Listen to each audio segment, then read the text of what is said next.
Police कर्मचाऱ्याने service रिव्हॉल्व्हरने पत्नीला घातली गोळी। नांदेडमधील धक्कादायक घटना।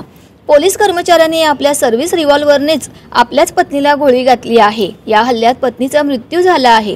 नांदेडमध्ये ही घटना घडली असून या हत्याकांडामुळे खळबळ पसरली आहे। नांदेड शहरात आज सर्वत्र गणेश विसर्जन सोहळा सुरू होता। सर्वत्र पोलीस बंदोबस्तात गणपती विसर्जन शांततेत सुरू होते।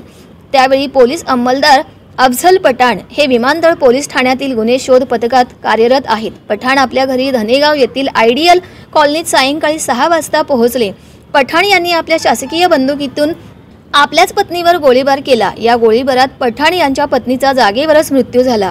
घटनेची माहिती मिळताच पोलीस ठाण्याचे पथक तेथे पोहोचले आणि त्यांनी अफझल पठाणला ताब्यात घेतले। दुसरीकडे पत्नीचा मृतदेह उत्तरीय तपासणीसाठी रुग्णालयात पाठवला असून या घटनेने एकच खळबळ उडाली आहे।